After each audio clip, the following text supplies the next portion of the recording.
Bonsoir et bienvenue à vous tous qui nous rejoignez en ligne pour cette célébration spéciale du Vendredi Saint. Nous sommes le vendredi 2 avril 2021 et nous venons prendre le temps pour entendre la parole de Dieu, pour rentrer dans la présence, dans la louange de Dieu, pour le louer. Et aussi, à la fin de cette soirée, on va prendre la Sainte Seine ensemble. Donc, vous pouvez préparer les éléments. Mais tout d'abord, nous allons rentrer dans la présence de Dieu avec des chants d'adoration parce que nous sommes reconnaissants pour ce que Jésus a accompli à la croix pour nous il y a plus de 2000 ans. Donc, là où vous êtes, préparez vos cœurs, préparez votre esprit à recevoir pleinement tout ce qu'il a préparé d'avance pour vous. Seigneur, je te remercie pour ta présence. Seigneur, je te remercie que grâce au sacrifice de Jésus, nous pouvons nous approcher du trône de la grâce en ces temps compliqués, en ces temps troublants, et nous pouvons nous approcher du trône de la grâce pour recevoir ce dont nous avons besoin, mais avant tout pour communier avec toi. Nous voulons être en communion personnelle et intime avec toi. Et Seigneur, je te remercie parce que tu viens nous rencontrer là où nous sommes. Peut-être nous ne sommes pas rassemblés en ce lieu, nous sommes chacun chez soi, mais nous pouvons être unis dans l'esprit et nous allons voir des victoires dans l'esprit parce que ce week-end de Pâques, c'est un week-end victorieux avec toi. Dans le nom de Jésus. Amen.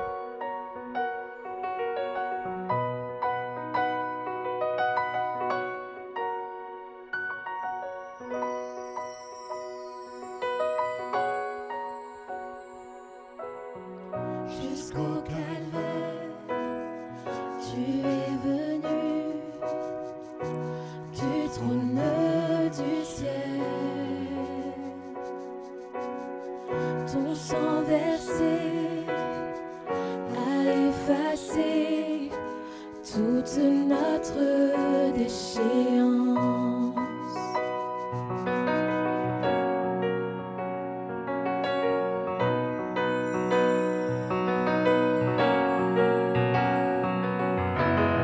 Quelle grâce suprême, quel don de soi, dont le Christ s'est chargé.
Que l'Éternel te bénisse et qu'il te garde. Que l'Éternel fasse luire sa face sur toi et qu'il t'accorde sa grâce. Que l'Éternel tourne sa face vers toi et qu'il te donne la paix. Amen.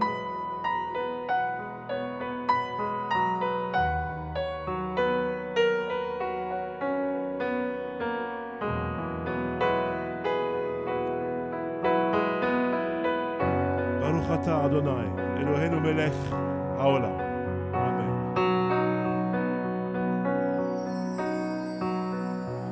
יברכך אדוני וישמרך וישמרך.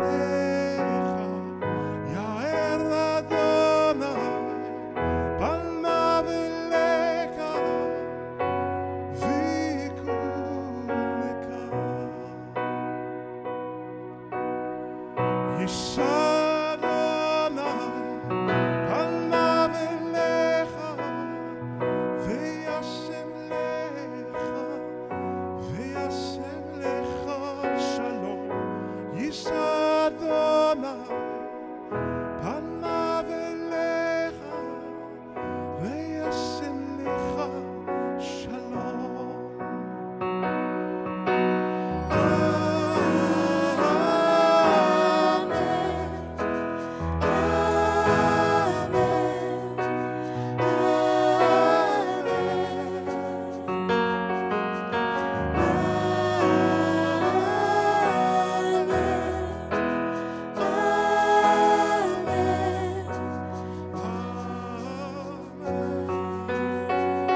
Je te bénis et te garde.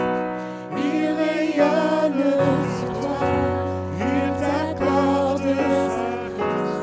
Ton Dieu se tourne vers toi, te donne la paix. que sa faveur Reste sur toi pour plus de 1000 générations. Si ta famille et tes enfants et leurs enfants et leurs enfants, que sa faveur reste sur toi pour plus de 1000 générations.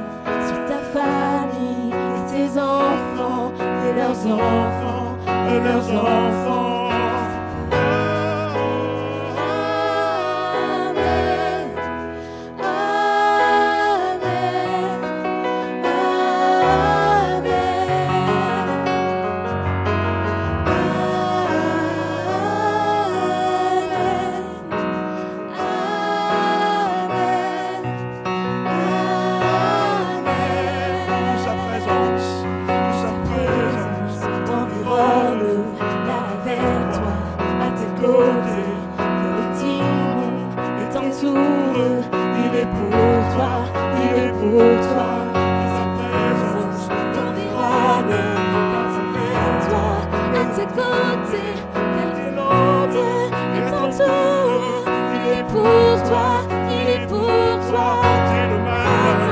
Jusqu'au coucher, à chaque pas, veillant sur toi, dans les larmes et dans la joie. Il est pour toi, il est pour toi, il est pour toi, il est pour toi, il est pour toi, il est pour toi, il est pour toi, il est pour toi, il est pour toi, il est pour toi, il est pour toi, il est pour toi, il est pour toi, il est pour toi.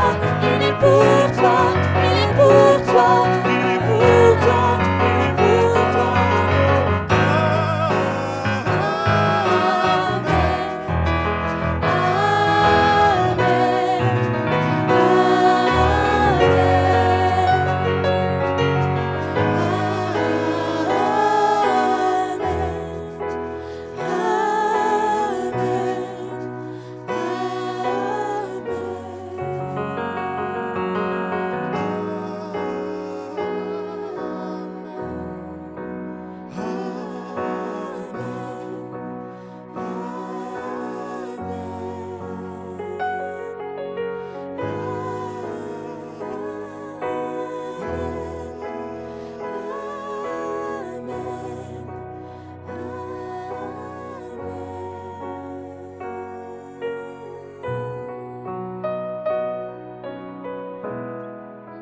il est pour toi. Et on a tellement besoin de l'entendre répéter en ce moment, il est pour nous. Et si Dieu est pour nous, qui sera contre nous? Et alors qu'aujourd'hui on va se remémorer ce que Jésus a accompli sur la croix, nous pouvons savoir qu'il a déjà vaincu, il a gagné et il est pour nous. Amen. Donc pendant ce week-end de Pâques, prenez le temps de revenir, de refléter, de réfléchir sur ce que Jésus a accompli pour vous à la croix. Et donc ce soir, nous avons cette célébration spéciale Vendredi Saint. Dimanche matin, nous aurons nos célébrations en ligne à 9h30, mais aussi en présentiel pour ceux qui sont inscrits, donc à 9h30 et à 11h30. Donc, on vous encourage de venir si vous êtes inscrits. Donc, on se réjouit de vous voir. On va respecter le protocole sanitaire, on va porter les masques et tout cela. Mais nous nous réjouissons de venir et de fêter cette résurrection tous ensemble. Donc, la semaine prochaine, on vous donnera toutes les annonces dimanche. Donc, ce n'est pas le temps pour l'annonce, mais on va vraiment plonger et se mettre dans la parole de Dieu. Donc, j'invite Pasteur Philippe à venir.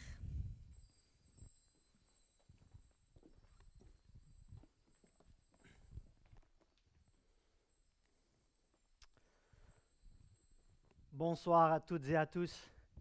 Quel bonheur et quel privilège de pouvoir exercer le ministère de la parole du Seigneur en ce jour si particulier, en ce jour si solennel, en ce jour si précieux. Et j'aimerais lire quelques versets dans le Nouveau Testament, dans l'épître de Paul aux Romains, Romains chapitre 4, versets 18 à 22. Celles et ceux qui me connaissent, vous savez que j'aime bien lire le texte et ensuite annoncer de quoi nous allons parler. Romains chapitre 4, verset 18. Espérant contre toute espérance, il crut, on parle ici d'Abraham, en sorte qu'il devint père d'un grand nombre de nations, selon ce qui lui avait été dit. Telle sera ta postérité. Et sans faiblir dans la foi, il ne considéra point que son corps était déjà usé, puisqu'il avait près de 100 ans, et que Sarah n'était plus en état d'avoir des enfants. Verset 20. Il ne douta point par incrédulité au sujet de la promesse de Dieu. Moi, j'aimerais bien être comme Abraham, ne point douter au sujet de la promesse de Dieu. Mais il fut fortifié par la foi. Qui a besoin d'être fortifié par la foi? Donnant gloire à Dieu et ayant la pleine conviction que ce qu'il promet, il peut aussi l'accomplir. Voilà une définition de la foi. La foi, c'est quoi? C'est avoir la pleine conviction que ce qu'il promet, il peut aussi l'accomplir. C'est pourquoi cela lui fut imputé à justice. En ce vendredi saint, vendredi 2 avril 2021, j'aimerais vous parler sur le sujet de l'alliance et la foi. L'alliance et la foi. Tout d'abord, quelques questions pour introduire le sujet. Nous sommes aujourd'hui le 20 du mois de Nissan, donc selon le calendrier juif, Jésus est mort le 14, donc nous sommes en décalage de 6 jours par rapport au calendrier hébraïque, mais le plus important, c'est de commémorer ce qui s'est passé. Et j'aimerais vous poser quelques questions en lien avec le texte que nous avons lu. Comment Abraham a-t-il pu espérer contre toute espérance? Comment Abraham a-t-il pu ne pas faiblir dans la foi? Je pense que c'est un message pour aujourd'hui parce que nous ne devons pas faiblir dans la foi. Comment Abraham a-t-il pu ne point douter au sujet de la promesse de Dieu? Comment Abraham a-t-il pu être fortifié par la foi?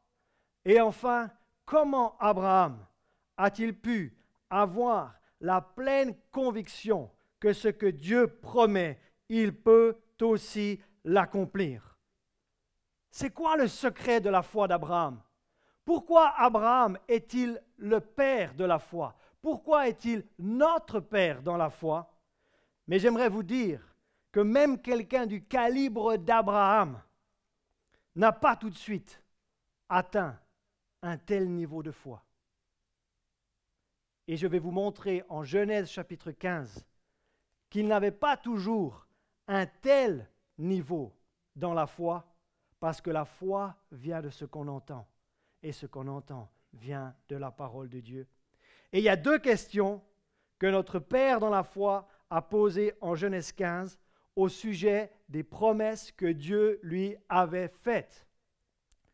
Dieu est en train de faire des promesses à Abraham, mais on va voir qu'en Genèse 15, il doutait encore par rapport à ses promesses. Alors qu'en Romains chapitre 4, il a espéré contre toute espérance, il n'a pas faibli dans la foi, il n'a point douté au sujet de la promesse de Dieu, il a été fortifié par la foi, il avait la conviction que ce que Dieu promet, il peut aussi l'accomplir. Et on va voir ce qui s'est passé entre ces deux événements. Regardez, quand Dieu a fait la promesse d'une descendance à Abraham, Abraham n'était pas tout de suite dans la pleine conviction. Il a d'abord douté. Genèse 15, verset 2, l'Éternel va lui faire une promesse ce n'était pas la première fois, à plusieurs reprises il lui a fait cette promesse d'une descendance ou d'une postérité, mais en Genèse 15, 2, Abraham n'est toujours pas vraiment convaincu.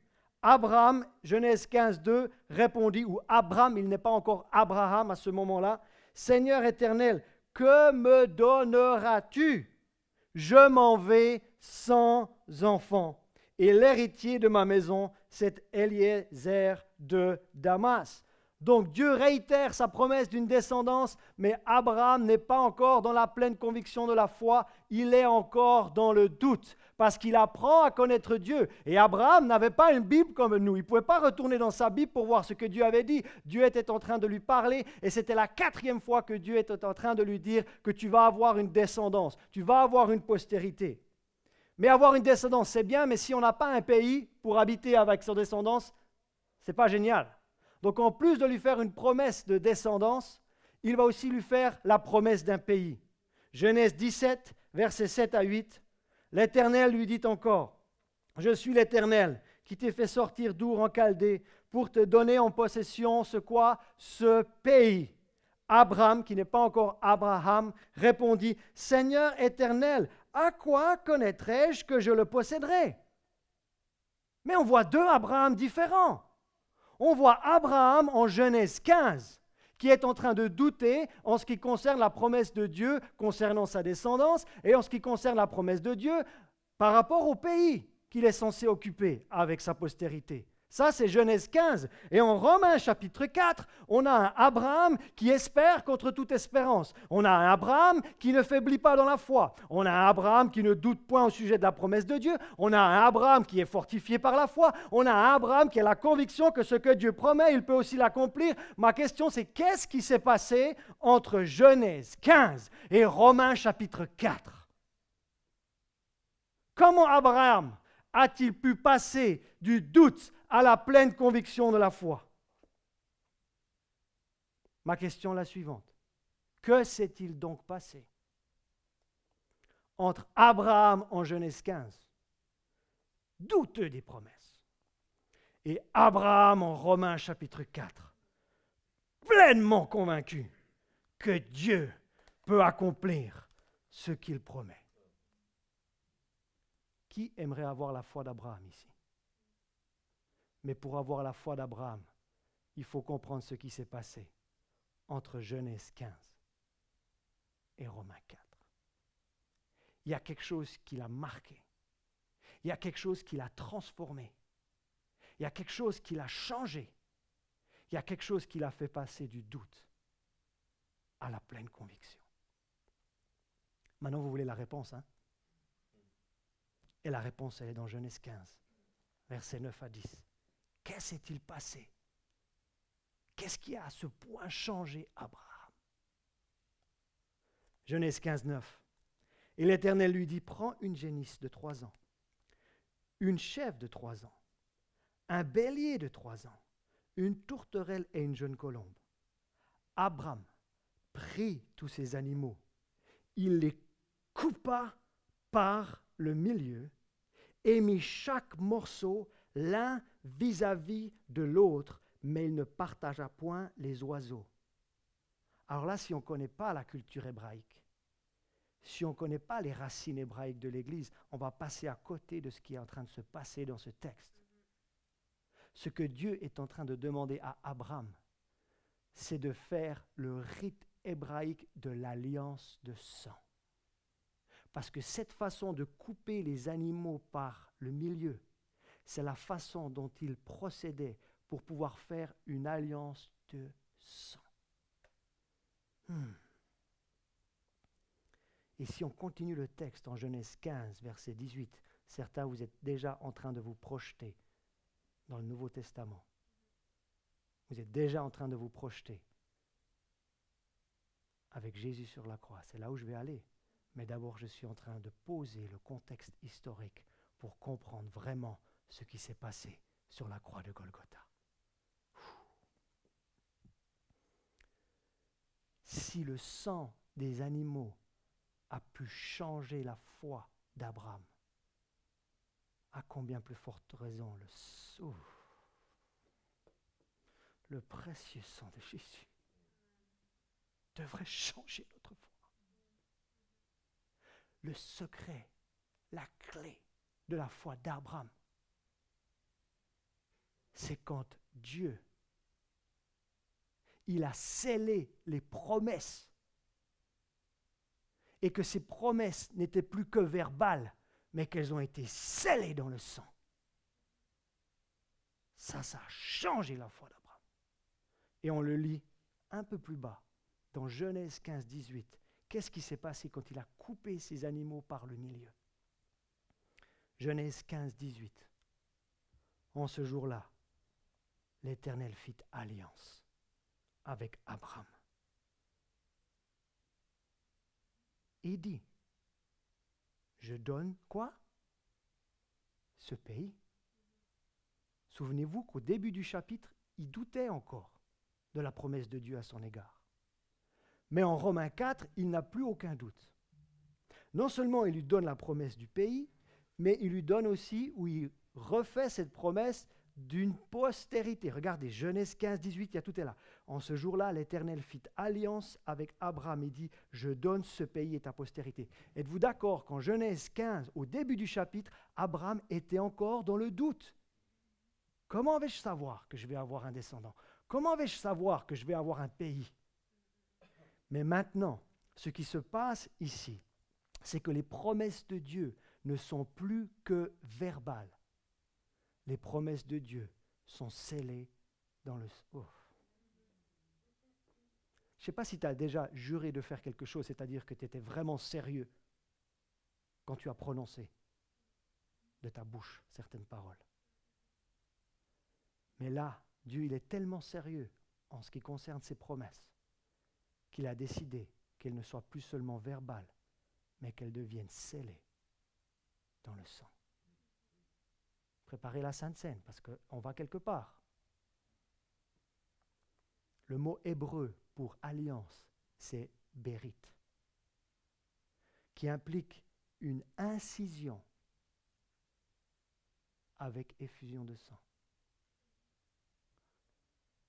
Pour ce mot-là, il ne peut pas y avoir alliance sans une incision et une effusion de sang. Et quand Dieu a demandé à Abraham de prendre des animaux, ces animaux étaient finalement un substitut de la place de Dieu dans cette alliance de sang. Mais maintenant, il va falloir que Abraham fasse couler son propre sang. Parce que Dieu, c'est lui qui a initié cette alliance. Avez-vous remarqué que ce n'est pas Abraham qui a initié l'alliance, c'est Dieu qui a initié l'alliance? Savez-vous que la grande différence entre le christianisme et toutes les autres croyances, que ce n'est pas l'homme qui essaye d'aller à Dieu, c'est Dieu qui est venu vers l'homme? Là, ce n'est pas Abraham qui a fait une alliance de sang avec Dieu, c'est Dieu qui a fait une alliance de sang avec Abraham. Et les animaux étaient un substitut de la partie divine. Maintenant, il faut que la partie humaine fasse aussi couler son sang pour que l'alliance de sang soit effective. Et c'est ce qui s'est passé en Genèse 17, versets 10 à 11. C'est ici mon alliance, que vous garderez entre moi et vous. C'est son alliance, c'est l'alliance de Dieu, et ta postérité après toi. Tout mâle parmi vous sera circoncis. Vous vous circoncirez, et ce sera un signe d'alliance entre moi et vous. Maintenant, nous avons la réponse à notre question. D'où vient la foi inébranlable d'Abraham en Romains chapitre 4 ? La foi inébranlable d'Abraham en Romains chapitre 4 vient d'une alliance de sang au moment où Dieu a décidé de sceller ses promesses de la façon la plus solennelle qui soit. Maintenant, elles ne sont plus que verbales. Elles sont imprégnées dans le sang. Je peux vous dire que ça a changé la foi d'Abraham. Quand il a compris que Dieu était tellement sérieux avec les promesses de descendance et de pays, parce que Abraham, en Genèse 14, il connaissait ce que ça représentait de faire une alliance de sang. Une alliance de sang, elle peut être entre Dieu et l'humanité, ou elle peut être entre êtres humains aussi. D'où vient la foi inébranlable d'Abraham? D'une alliance de sang, parce que les deux partenaires l'ont fait couler. Les animaux représentaient la partie divine, c'était un substitut de Dieu, et Abraham a fait couler son propre sang. Et maintenant, Abraham a changé. Qui est d'accord pour dire que Dieu est fidèle envers son alliance? Maintenant, regardons la fidélité de Dieu envers l'ancienne alliance. Et ensuite, on va aller à la nouvelle. Genèse 17:4. Abraham tomba sur sa face, et Dieu lui parla en disant, « Voici mon alliance que je fais avec toi. Tu deviendras père d'une multitude de nations. On ne t'appellera plus Abraham, mais ton nom sera Abraham. » Son nom a changé. Et le H ici, c'est le He en hébreu, qui marque la grâce de Dieu qu'il y a sur sa vie. Car je te rends père d'une multitude de nations.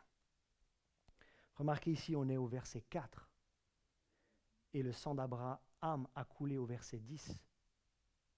Mais Dieu était tellement fidèle envers sa promesse qu'au moment où Abraham a fait un faux pas avec la servante, ça n'a pas changé la fidélité de Dieu envers sa promesse.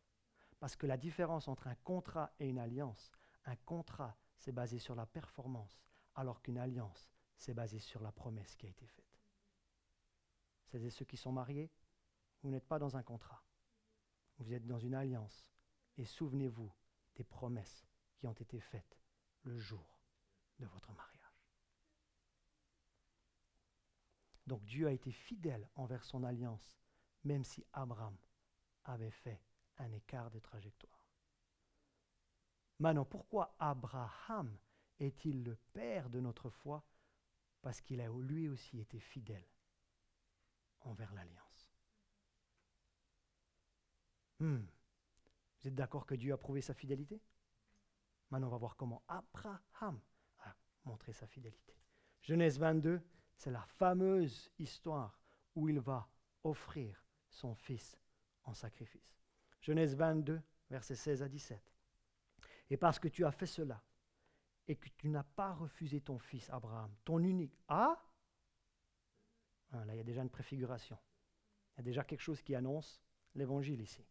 Ton fils, ton unique, je te bénirai et je multiplierai ta postérité, comme les étoiles du ciel et comme le sable qui est sur le bord de la mer, et ta postérité possédera la porte de ses ennemis. Je viens de lire Genèse 22, versets 16 à 17. Commencez à préparer la Sainte Seine, commencez à préparer le pain, commencez à préparer le jus de raisin à la maison, parce qu'on arrive bientôt à la prise de la Sainte Seine en ce vendredi saint.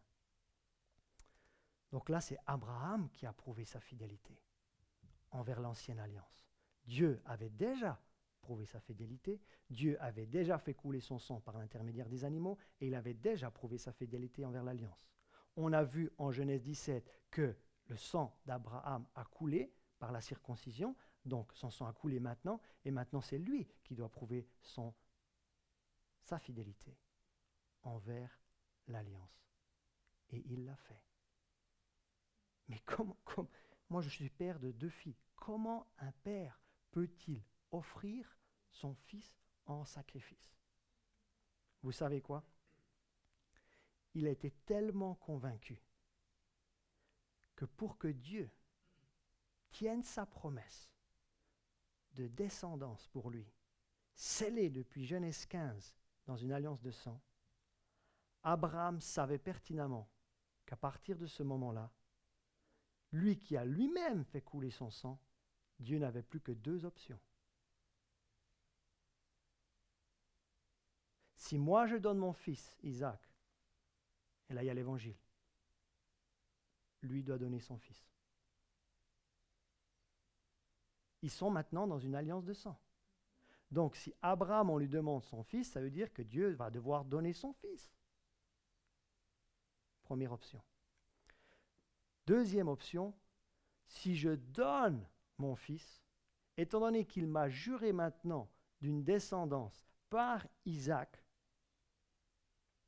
soit lui aussi donne son fils, soit je donne mon fils, et s'il meurt, Dieu doit le ressusciter. D'où vient cette foi-là? Si vous lisez dans Hébreux 11, Abraham est dans les héros de la foi. Comment a-t-il pu avoir la foi jusqu'à la résurrection de son propre fils Isaac? Parce que la promesse que Dieu lui avait faite n'est pas restée une promesse verbale. C'est une promesse qui a été... Oh.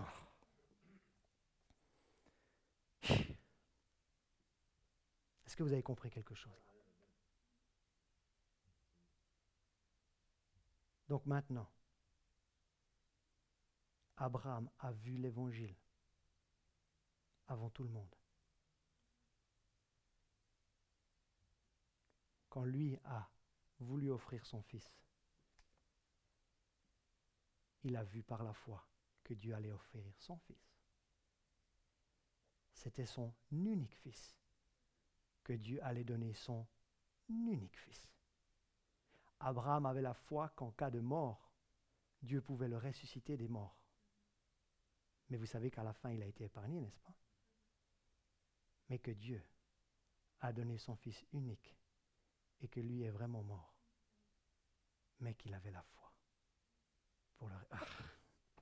Et l'histoire de Pâques est là. La crucifixion du Seigneur et la résurrection du Seigneur. Et on voit ça dans Jean 8, verset 56. Abraham, votre père, a tressailli de joie de ce qu'il verrait mon jour. Il l'a vu et il s'est réjoui. Qu'a-t-il vu? Il a vu Dieu offrir son fils et il a vu le Fils de Dieu ressuscité. Oh! J'ai dit, il a vu Dieu donner son Fils unique et il a vu son Fils unique ressuscité d'entre les morts. Maintenant, on va aller dans le Nouveau Testament.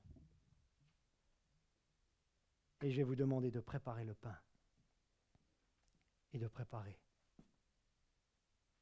le jus de raisin ou le vin, c'est correct aussi.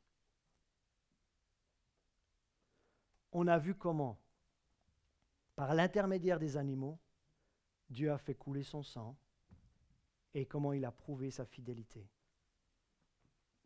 envers cette alliance. On a vu comment Abraham a fait couler son sang et comment il a prouvé sa fidélité envers l'alliance.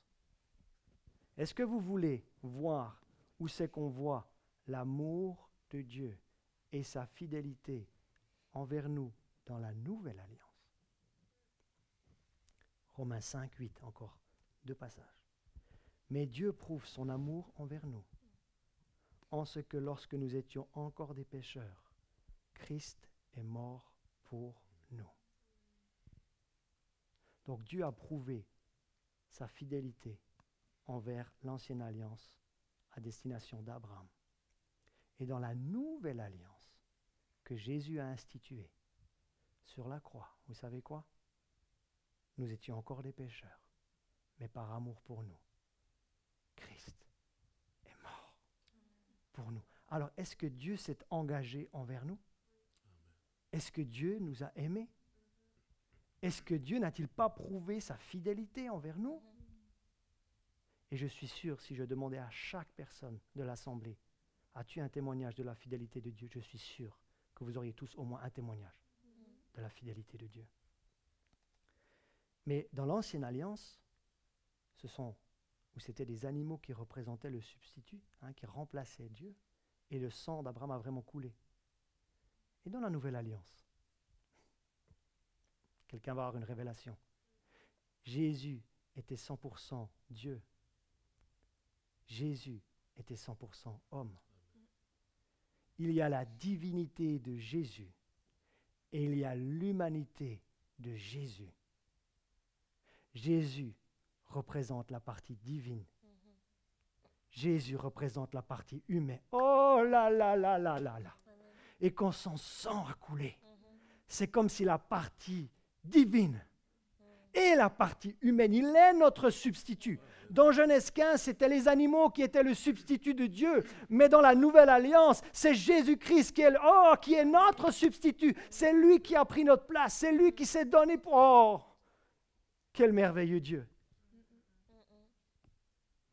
Jésus-Christ, c'est celui qui nous a remplacés. Alors que nous aurions dû être justes. Oh. De par son humanité et sa divinité, Christ représente les deux partenaires de l'alliance. Souvenez-vous que le nom de Abraham a changé en Abraham dans la nouvelle alliance. Jésus nous a donné son nom.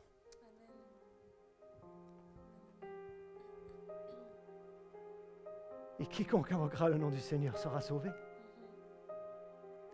Et parmi ceux qui sont déjà sauvés, on peut utiliser le nom de Jésus pour guérir les malades, pour chasser les démons. On peut utiliser le nom de Jésus dans la prière. On peut utiliser le nom de Jésus pour exercer l'autorité du croyant. Maintenant, ça, c'est la partie divine. Il nous a aimés et il s'est engagé envers nous. Maintenant, comment pouvons-nous, dans la nouvelle alliance, renouveler notre amour envers le Seigneur? Et comment pouvons-nous renouveler notre fidélité envers le Seigneur? J'aimerais vous dire que c'est un petit peu plus facile pour nous dans la nouvelle alliance que pour Abraham, parce que lui, il a prouvé sa fidélité en étant prêt à offrir son fils. Alors que nous pouvons renouveler notre amour et notre fidélité envers le Seigneur en fractionnant le pain et en buvant la coupe. Mes deux derniers versets sont là. Luc 22, 19 et 20. Ensuite, il prit du pain. Et après avoir rendu grâce, je rends grâce maintenant pour ce pain qui représente le corps du Seigneur qui a été brisé pour nous. Il le rompit et leur donna en disant, ceci est mon corps qui est donné pour vous. Faites ceci en mémoire de moi. Il prit de même la coupe après le souper et la leur donna en disant, cette coupe est la nouvelle alliance en mon sang. Oh. Qu'est-ce que ça veut dire? Ça veut dire que les promesses qui ont été faites à Abraham ont été scellées dans le sang d'un animal, mais que les promesses de Dieu qui ont été faites à notre égard ont été scellées dans le sang. Oh. On devrait avoir une foi plus grande que celle d'Abraham. Parce que le sang dans lequel les promesses de Dieu ont été scellées, c'est le sang précieux de l'agneau de Dieu. Il prit de même la coupe et après le souper la leur donna en disant, cette coupe est la nouvelle alliance en mon sang qui est répandue pour vous. Et j'aimerais, bien-aimés de l'Église Étincelle ou tous les internautes qui nous regardent, voilà le cœur que j'aimerais que nous mettions tous ensemble dans cette sainte scène. Renouvelons notre amour envers Dieu et renouvelons notre fidélité envers Dieu. Êtes-vous d'accord avec ça? Lui, il a prouvé par la mort du Seigneur, le 14e jour du mois de Nissan, il a prouvé son amour envers nous. Et il a prouvé sa fidélité envers nous. Alors maintenant, Abraham l'a fait en offrant son fils. Mais nous allons le faire en prenant le pain et en buvant la coupe. Prenez le pain à la maison.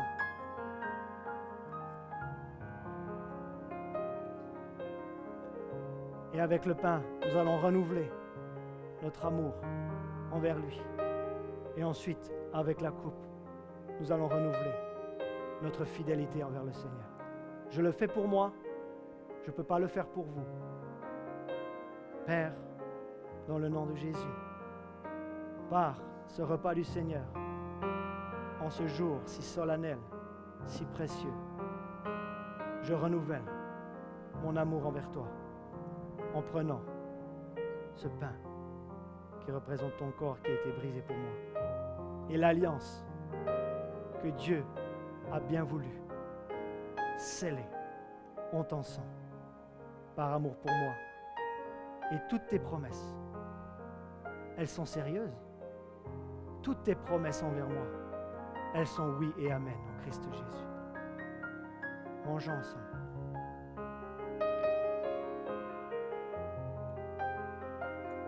Et j'en profite aussi.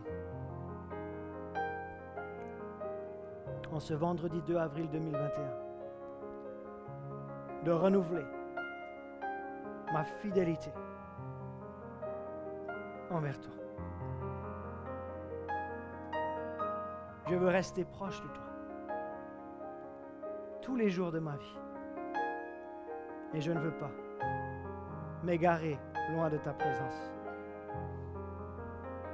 Parce qu'un jour dans tes parvis vaut mieux que 1000 ailleurs. Buvons ensemble.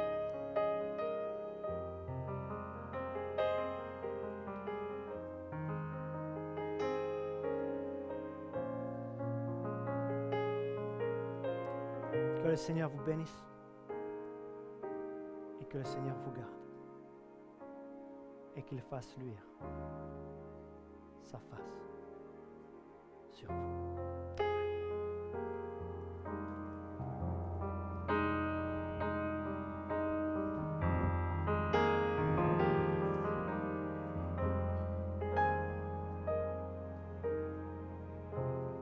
Le précieux sang de Jésus m'a lavé. Le précieux sang de Jésus m'a lavé.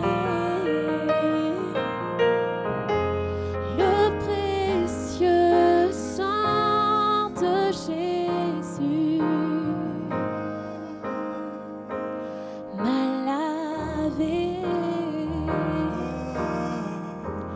Le précieux sang de Jésus m'a lavé. Je suis pardonné, je suis libéré au prix de ta vie, Jésus. Je suis racheté, je suis délivré au prix de ta vie.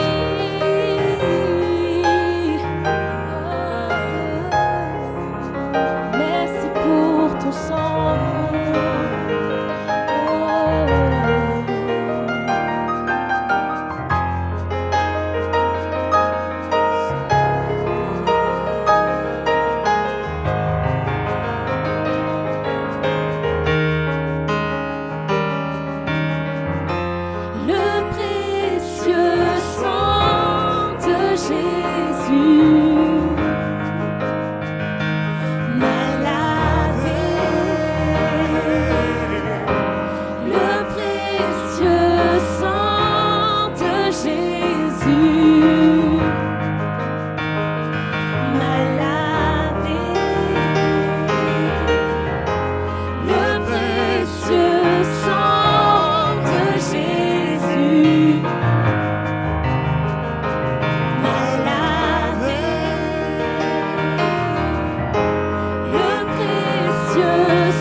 suis racheté. Je suis libéré. Merci Seigneur pour ta vie que tu as sacrifiée pour que je puisse avoir cette alliance avec Dieu, pour que je puisse avoir cette relation personnelle, pour que je puisse avoir la communion avec Dieu. Oh, et Père, nous ne voulons pas prendre cela à la légère, mais en ce vendredi saint, nous voulons commémorer l'ensevelissement, la mort et dimanche matin, la résurrection de Jésus. Oh, merci parce que maintenant, il vit et je peux vivre avec lui. Oh, Dieu est tellement bon. Il est toujours bon. Et son plan pour toi est bon. C'est pour ça qu'il a envoyé Jésus. Il a envoyé ce qu'il avait de meilleur pour toi. J'espère que vous avez pu recevoir ce soir ce message et rentrer dans la présence de Dieu avec ce temps d'adoration, ce temps de louange. Mais dimanche matin, nous avons une super célébration qui nous attend. Mais pendant ce week-end, reflétons. Soyons dans la réflexion, soyons dans la communion avec Dieu et soyons dans cette attitude de reconnaissance. Amen. Pour ce que Jésus a fait pour nous. Donc nous vous bénissons, passez un excellent fin de soirée et on vous dit à dimanche matin dans la joie et dans l'allégresse parce que Jésus est ressuscité. Amen. Soyez bénis.